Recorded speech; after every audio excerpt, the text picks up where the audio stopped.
Hello everyone, আসসালামু আলাইকুম।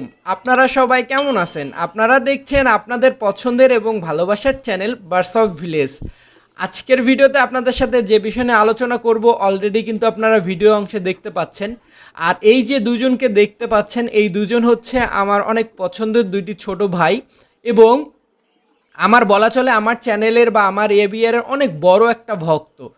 So ওরা আমাকে বলছে যে ভাইয়া আমাকে ভিডিওতে নিয়ে আসবেন। দ্বিতীয়ত কথা হচ্ছে ভাইয়া আপনি যখন বক্স লাগাবেন আপনার সাথে আমিও হেল্প করব। যখন এরা আসলে এইগুলো বলার কারণ এরাও আমার ভিডিও দেখে আর এরা দেখে যে আমি একাই সব কাজ করি, সেই ক্ষেত্রে আজকে এরা আমাকে হেল্প করার জন্য আসছে। আসলে বার্ডস অফ ভিলেজ এবিআর বা চ্যানেল এটা শুধুমাত্র আমার একার না, এটা সবার। আর ঠিক এই যে দুই ভক্ত যে আমার বলা চলে, এদেরও কিন্তু ভালোবাসা সেটারই একটা প্রতিফলন কিন্তু তারা বুঝাই দিছে। যাই হোক, বাই দ্য ওয়ে, সেটা হচ্ছে আমি পুরো বক্সগুলো পরিষ্কার করার পরে যেটা করতেছি, জীবাণুনাশক যে স্প্রেটা, সেই জীবাণুনাশক স্প্রেটা আমি হচ্ছে আমার বক্সগুলোকে স্প্রে করে নিচ্ছি। এবং অনেকে আমাকে বলছিল জীবাণুনাশক স্প্রেটার নাম কি, তো আমি জীবাণুনাশক স্প্রের নামটা কিন্তু ইনবক্সে বলে দিই বা যারা কমেন্টের মাধ্যমে জানতে চায় তাদেরকেও বলে দিই। কিন্তু আমি হচ্ছে আমার ভিডিওর অংশে বলি না, কারণ অনেকে ভাববে যে আমি হয়তো বা ওই কোম্পানির বা ঔষধটার হচ্ছে প্রমোট করতেছি। বাই দ্য ওয়ে, যে ঔষধ আমার উপকারে লাগে সেটাই আমি ব্যবহার করি এবং সেটাই আপনাদের মাঝে সাজেস্ট করি ব্যবহার করার জন্য। তো মোটামুটি স্প্রে করা শেষ হওয়ার পরে আমি হচ্ছে বক্সগুলো নিয়ে যাচ্ছি পাখির ঘরে। মাশাল্লাহ, আমার ভালোবাসার লাভবার্ডের আজকে বক্স লাগাবো এবং পাখিগুলো এতটা রেডি, মনে হয় যে যেমন ককেটল পাখি 6 দিনের মাথায় ডিম দিয়ে দিছে, এরাও ঠিক 8 থেকে 10 দিনের মাথায় ডিম দিয়ে দেবে, এতটা অ্যাক্টিভ। এবং বক্সগুলো দেখার পরে এদের মধ্যে যে একটা খুশি কাজ করতেছে সেটা কিন্তু আমি এদের মাঝে দেখতে পাচ্ছি। অনেকে তো আমাকে সাইকো বলে যে শাকিল ভাইয়া পাখির খুশিও বুঝতে পারে XYZ।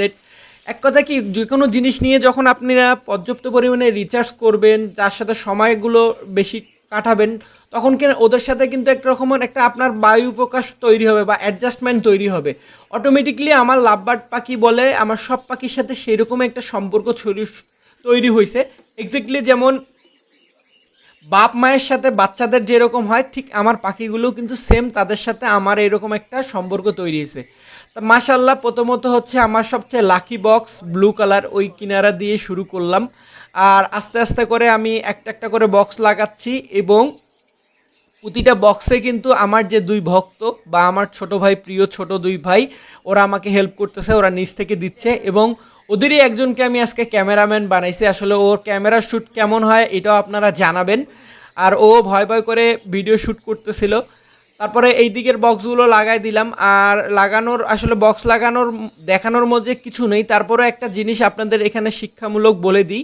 সেটা হচ্ছে আপনারা দেখেন আমি যখন বক্সগুলো লাগাচ্ছি আমি কিন্তু 10 ইঞ্চি 12 ইঞ্চি বা 1 ফিট এরকম কিন্তু একটা গ্যাপ রেখে রেখে বক্সগুলো লাগাচ্ছি। আপনারা অনেকে যেটা করেন, একজন একটা বক্স আর একটা বক্সের একদম খুব কাছাকাছি লাগায় দেন। সো এইভাবে লাগানো যাবে না। তাই হয় কি, এই যে দূরে থাকলে একটা পাখি কিন্তু আরেকটা পাখিকে দূর থেকে এসে আর গন্ডগোল করতে পারবে না।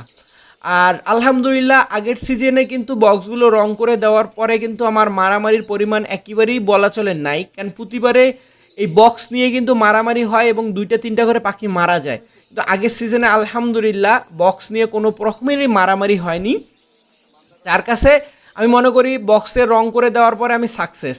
আর এই বক্সগুলো আবারও বেঁধে দিচ্ছি, কারণ হচ্ছে কি, যে পরিমাণে ভূমিকম্প হচ্ছে আমাদের দেশে, কোনো কারণে ভূমিকম্প হলো আর বক্সটা ঠিক পড়ে গেল, তখন কিন্তু এই ভিতরে ডিম বাচ্চা যা থাকবে সব নষ্ট হয়ে যাবে। সেই ক্ষেত্রে আমি কিন্তু বক্সগুলো একটু বেঁধেও দিচ্ছি, এই ভয়টাও আমার মাঝে কিন্তু কাজ করতেছে।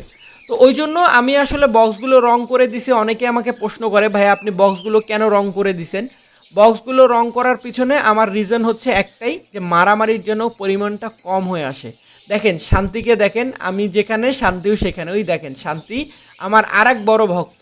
যে আমি আমি আল্লাহ আল্লাহ আমার সত্যি আমি অনেক ভাগ্যবান, শান্তির মতন একটা পার্টনার আমাকে মিলাই দিছে বা এরকম একটা পাখি দিছে যে সর্বোচ্চ সব জায়গায় ও আমার সাথেই থাকে। এবং যারা যারা আমার বাসায় এবিআরে ভিজিট করতে আসছে তারা সবাই দেখছে শান্তির কাহিনী, আমার সাথে শান্তির সম্পর্কটা একটা কীরকম। তো বাই দ্য ওয়ে, আর আপনারা যদি আমার এই চ্যানেলে নতুন ভিউয়ার হয়ে থাকেন, ইউটিউবে ভিডিও দেখে থাকলে অবশ্যই সাবস্ক্রাইব করবেন, আর ফেসবুকে ভিডিও দেখে থাকলে অবশ্যই ফলোয়ার বাটনটা অন করে রাখবেন এবং নতুন নতুন ভিডিও পাওয়ার জন্য নোটিফিকেশনটা চালু করে রাখবেন। আর নতুন আমি একটা জিনিস অ্যাড করছি, সেটা হচ্ছে বার্ডস অফ ভিলেজ ফ্যামিলি একটা গ্রুপ খুলছি, যে গ্রুপটাতে আপনারা ইমার্জেন্সি যদি কারো প্রয়োজন হয়, যে কোনো কিছু আমাকে ইনবক্স করার পরে বা ফোন করার পরেও আমি রেসপন্স দিচ্ছি না, ওই গ্রুপটাতে আপনারা অ্যাড হবেন এবং গ্রুপটার মাধ্যমে হচ্ছে আপনারা আপনার সমস্যাটাকে জানাবেন। এবং ওই গ্রুপটাতে কিন্তু পাখির ব্যাপারে অনেক শিক্ষামূলক আমি ছোট ছোট টিপসগুলো দিয়ে থাকি অনেককে, বা আমি আপলোড করে থাকি। ওই গ্রুপটাতে আপনারা নিজ দায়িত্বে অ্যাড হয়ে নেবেন। তো মোটামুটি ওই দিকে লাগানো হয়ে গেল, আমি হচ্ছে এখন এই দিকে লাগাচ্ছি। এই দিকে যেভাবে বক্সগুলো লাগাই দিচ্ছি দেখেন, কালারটা কিন্তু সেম কালার দিচ্ছি না, ব্লুর পাশে পিঙ্ক দিচ্ছি, তারপর অরেঞ্জ দিচ্ছি। এটা শুধু সৌন্দর্য না, সৌন্দর্যর পাশাপাশি হচ্ছে এই পাশাপাশি যখন ব্লু কালারের একটা বক্সেই থাকবে, তখন একটা পাখি কিন্তু তার টার্গেট থাকবে যে এই বক্সটাই হচ্ছে আমার, এই বক্সটা আমার, আর এই বক্সটাই আমার দখলে আছে। ও কিন্তু কালারটা ইন্ডিকেট সুন্দর করতে পারে বা কালারটা চিনে রাখতে পারে, যেটা আমি আগের বার দেখছিলাম খুব সুন্দর। এটা আমি প্রথমত হচ্ছে এই যে বক্স রং করে দিয়ে, হাড়ি রং করে দিয়ে, আমি প্রথমে হাড়ি রং করে রঙিন কলোনিতে সফলতা পেয়েছিলাম এবং মারামারির পরিমাণও কম হয়ে গেছিলো। বাইদা হয়ে তারপরে দেখছিলাম লাভবার্ডে দিছি, লাভবার্ডেও সেম দেখছি বক্স লাগানোর পরে এই রং করে দেওয়ার পরে একেবারেই নাই। নাহলে প্রতিবার এই বক্স নিয়ে কিন্তু মারামারি হয় হয় অবশ্যই হয়, এবং লাভবার্ডের মারামারিটা এতটা ভয়ানক, যখন যে স্টেপে মারবে ওই জায়গায় কিন্তু পাখিটার মৃত্যু হয়ে যাবে। মানে ওকে যে ট্রিটমেন্ট করবেন, সেই ট্রিটমেন্ট করার কোনো চান্স থাকে না। এবং আপনারা একটা জিনিস খেয়াল করেন, আমি কিন্তু 1 ফিট 1.5 ফিটও কিছু কিছু জায়গায় বক্স গ্যাপ দিচ্ছি, যে জায়গাগুলোতে মারামারি হওয়ার চান্স অনেক বেশি থাকে সেই অনুযায়ী দিচ্ছি। আর আরেকটা কথা আপনাদেরকে বলতে চাচ্ছি, যে আমি আজকে বক্স দিলাম, এই বক্সটা দখল করবে 5-6 দিন লেগে যাবে। দেন তারপর আমি হচ্ছে এদেরকে যে নেস্টিং ম্যাটেরিয়ালের জন্য খেজুরের ঝাড়ুটা, সেই খেজুরের ঝাড়ুটা এদেরকে দিব। অনেকে যারা ভুল করে সেটা হচ্ছে বক্স লাগায় এবং সাথে সাথেই হচ্ছে খেজুরের ঝাড়ুটা দিয়ে দেয়, এবং বক্স লাগানো এবং খেজুরের ঝাড়ুটা একই দিনে দেওয়ানো যাবে না। কারণ হচ্ছে পাখিটাকে আসলে বক্সটা তার, এটাকে একটা দখল নিতে হবে, তারপর যখন খেজুরের ঝাড়ু দিবেন তখন কিন্তু অটোমেটিকলি তারা যায় ওই বক্সটা যখন দখলে থাকবে, নেস্টিং ম্যাটেরিয়াল নিয়ে যে সুন্দর করে বাসা তৈরি করবে। যে এক্স্যাক্টলি এইভাবেই হচ্ছে লাভবার্ডের বক্স লাগানোর নিয়ম, এবং নেস্টিং ম্যাটেরিয়াল কতদিন পরে দিবেন সেটাও আপনাদেরকে বলে দিলাম।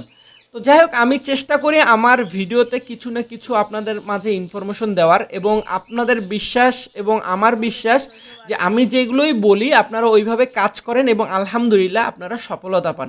মাশাল্লাহ, দেখেন বক্সগুলো লাগানো শেষ হওয়ার পরে আমাদের আজকের কিন্তু 3 জনের কাজ করছি, ওই 2 ভক্ত বা আমার ছোট ভাই প্লাস হচ্ছে আমি, এই 3 জনে মিলে দেখেন এই বক্সগুলো লাগানোর পরে আলহামদুলিল্লাহ মাশাল্লাহ কলোনির ভিউটা কত সুন্দর আসছে। আর আমাদের এতক্ষণে যে পরিশ্রম করলাম, পরিশ্রমের ফলে কিন্তু এত সুন্দর একটা পরিবেশ দিতে পারলাম আমার পাখিগুলোকে। জানি না আপনাদের আসলে ভিডিওটা কেমন লাগলো। আসলে অনেকে বলতে পারে যে বক্স লাগানোর ভিডিও দেখার মাঝে কি আছে, আসলে কিছু নাই।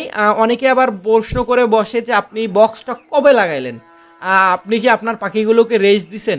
যাই হোক, বাই দ্য ওয়ে, এরকম একটা চিন্তাধারা থেকে আমি চেষ্টা করি সব ভিডিও আপনাদের মাঝে শেয়ার করা। আর এতক্ষণ থেকে যে আমরা কষ্ট করলাম, সেই কষ্ট করার পরে এই যে আপনারা দেখতে পাচ্ছেন হাসি মুখ, এটাই হচ্ছে আমাদের বেস্ট অফ বেস্ট হাসি মুখ। সবাই ভালো থাকবেন, সবার ভালোবাসার পাখিগুলো ভালো থাক, এই বলে আজকের ভিডিও শেষ করছি। আসসালামু আলাইকুম।